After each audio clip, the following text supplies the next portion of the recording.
안녕하십니까 시청자 여러분, 오덱입니다. 육군은 각 부대마다 고유명칭, 통상명칭, 상징명칭이 있습니다.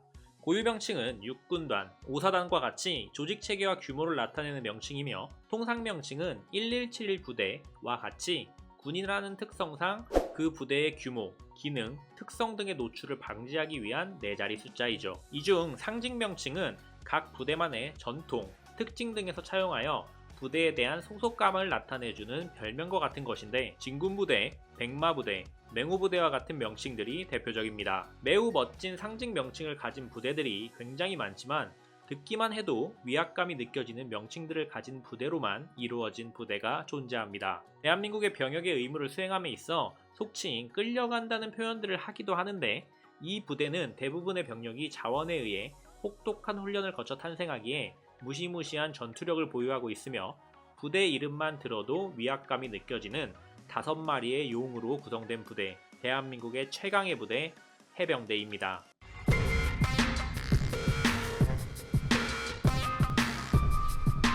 대한민국의 해병대는 지난 해병대에 대장이 없는 이유를 다룬 영상에서 간단하게 소개시켜드렸듯이 상륙작전을 주 임무로 하는 부대로서 해군 소속의 전략기동부대로 1949년 4월 15일 덕산 비행장에서 신현준 장군의 주도로 창설되었습니다. 해군 육전대라고도 불리는데, 해군 소속의 병력 중 해상이 아닌 상륙작전을 감행하여 육상에서의 전투를 주 임무로 하죠.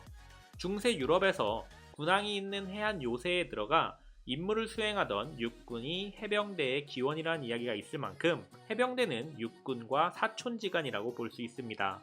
대한민국의 해병대는 미국과 같은 초강대국에 비해서는 규모가 작지만 세계적으로는 결코 작은 규모가 아닙니다. 해병대 또는 해병대와 유사한 임무를 수행하는 군을 보유한 국가 자체가 세계에서 많지 않으며, 그마저도 보유한 국가들의 대부분은 보병으로만 이루어져 있고 대부분의 화력을 육해 공군으로부터 지원을 받지만, 대한민국의 해병대는 기갑, 포병, 공병, 항공대 등을 보유한 부대로서 전세계 해병대 중에서는 상위권에 속하는 화력을 가지고 있고, 해병대원들의 전투력은 말하면 입 아픈 정도의 높은 수준으로 연평도 포격도발 때 해병대의 대응을 보면 알 수 있습니다. 다만 대한민국이라는 나라의 특성상 육군의 대부분의 전력이 몰빵되어 있기에 육군에 비해 규모가 작고, 현재로선 해군에 소속되어 있기에 여러가지 이유로 현재 최선임 지휘관은 중장으로 머물러 있는 것이죠. 해병대는 앞에서 언급해드렸듯이 5마리의 용들로 이루어져 있는데, 2개의 사단, 2개의 여단, 1개의 연대급 규모의 해병대 사령부 예하 독립부대가 편성되어 있습니다. 우선 해병대 제1사단 해룡부대입니다. 해병대 1사단은 1950년 산재된 해병부대들을 결합하여 1연대로 창설되었으며, 1955년 제1해병사단으로 승격, 6.25 이후 1959년까지 파주에 주둔하고 있던 부대를 상륙부대로서의 특성을 더욱 살리고자 포항 해군기지로 이전하였고, 현재까지 해병대의 상징과도 같은 지역인 포항에 주둔하고 있습니다. 전시, 적해안 상륙작전 및 육상에서의 전투를 임무로 하며, 평시에는 포항 특정 경비지역 사령부의 역할로서 포항시에서의 중요시설 경계 및 포항 및 경주에 이르는 해안 경계를 맡고 있습니다. 또한 지난 독도에 군대가 없는 이유라는 영상에서 언급하였듯이 독도에서 일본과 무력 충돌 시 독도 방어 임무도 수행하고 있죠. 외교적인 이유로 군 대신 주둔 중인 독도 경비대만으론 일본에 대응할 수 없는데, 독도에 군대가 주둔만 하지 않을 뿐이지 실질적인 백업 역할을 해병 1사단이 함으로써 독도를 지키는 역할도 하고 있습니다. 과거 1사단을 모체로 한 1임시여단이 포항으로 이전한 1사단을 대신해 김포에 머무르고 있다 5.16 군사정변에 참여한 역사도 가지고 있습니다. 다음은 해병대 제2사단 청룡부대입니다.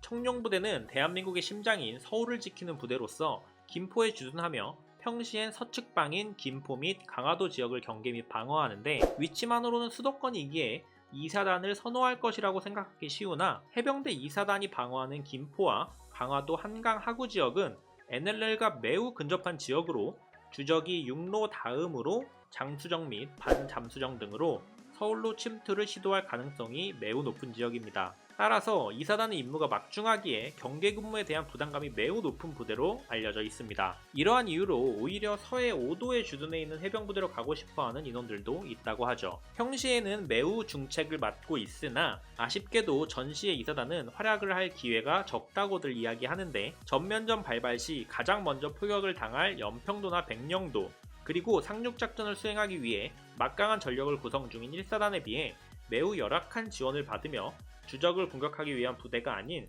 주적에 대한 관측, 견제, 경계를 위한 부대로 여겨진다고 합니다. 그러나 전면전 시 전황이 어떻게 전개될지는 누구도 알 수 없기에 수도 왼쪽에서 중책을 맡고 있는 2사단의 전투력은 항상 날카롭게 갈려져 있죠. 다만 해병 2사단은 육군의 22사단, 28사단과 같이 해병대 내에 문제사단으로 분류되기도 하는데, 열악한 근무 환경과 넓은 담당구역 등의 영향이라는 시각이 많습니다. 다음은 해병대 제6여단 흥룡부대입니다. 1955년에 창설된 부대로서 서해 최전방, 백령도, 대청도, 소청도를 관할 구역으로 하고 있으며 6.25 전쟁 전에는 초도, 석도까지 관할하였으나 전후 NLL이 그어지며 백령도까지 내려왔습니다. 평시 임무는 위에 이야기한 서해 도서지방에 대한 방어 임무이지만 예하 대대 중 상륙전차를 운용하는 부대가 있는데, 이 말은 전시에는 언제든지 주적의 본토에 상륙을 할 수도 있다는 뜻이죠. 전군에서 가장 오지에 있는 부대라고 해도 과언이 아닌데, 주둔지에서 본토로 오기 위해서는 배를 이용하는 수밖에 없습니다.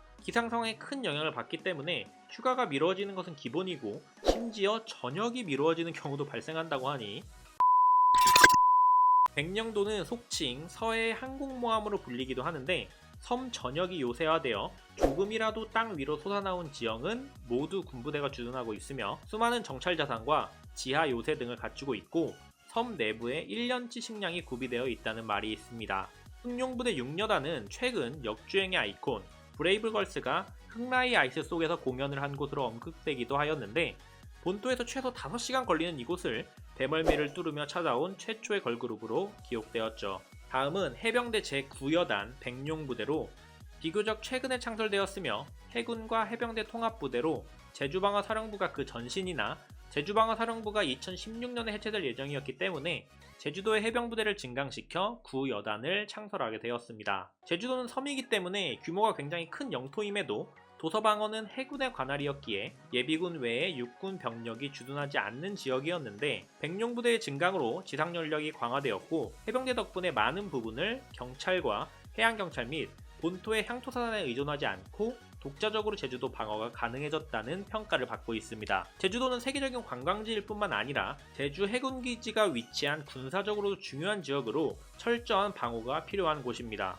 이렇게 중요한 제주 해군기지를 방어하는 훈련을 하던 해병대 5분대 기조를 해군기지에 반대하던 일부 시민이 가로막고 항해하는 영상이 논란이 되기도 하였었죠. 마지막으로 해병대를 지키는 5번째 용, 연평부대 공룡부대입니다. 공룡부대는 1996년 6여단 흥룡부대에서 분리되며 창설되었는데, 6여단도 마찬가지지만 공룡부대의 연평도는 북한의 영토인 갈도와 겨우 4.5km 떨어진 곳으로 전시에 연평도에 북한의 병력이 공격을 가할 확률은 200%입니다.